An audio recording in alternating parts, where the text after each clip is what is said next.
Muhammed abi yazgan Müslümanların yolu kitabından El-Hacı dedeme. Bu trili Ali Hacı Allah'ın sürgen kolu. Ustazın İlyas dadam Nakşuban ediyorum. Edebim güçlü edi. Valileye tutan. Aşağılardan edi. Tamağınla yutağan. İbadat taat bulan. Yarılanla nur edi. Allah bildirmek mulan. Yaşıklığını biledim. Kaşmu karamatlarım. Eşitken biz neçedir?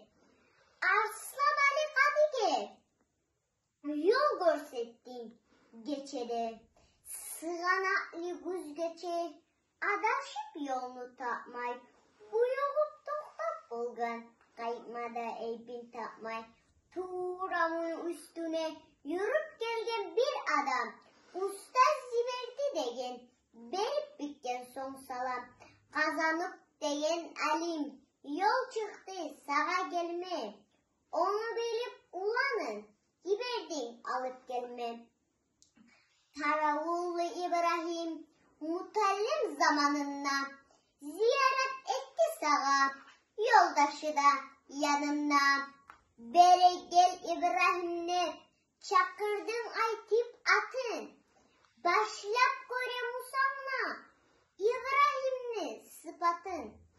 Targuda yaşap durgan Abdurrahman Molla da seni karamatınla eskere edi o da.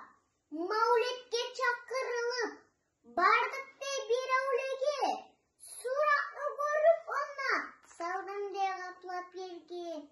Birazdan son ustazda geldi de onunla yetip mala varap aytti de yakşı ettim şola etip.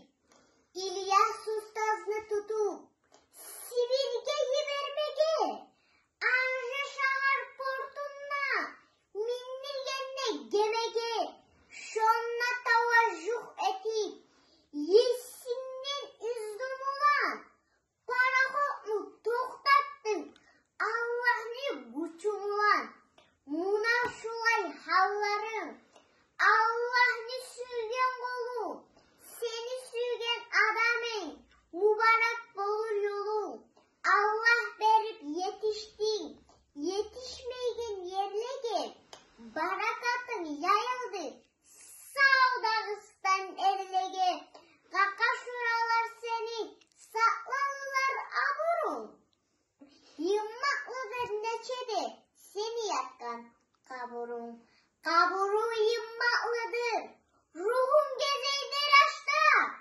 hürmet kozmulan karay sağ olu da yaşta biz sağa umutlubuz gıyam hakkın alardı Allah'tan iznumulan şefaat kağalardı siz zimikleni bizim Allah hepsi süyegen Allah için suyuge barakattır tiyegen suyun büyük tazazat bu dünyada bar müken tazalıkta suyuge o şeyhan zakkar müken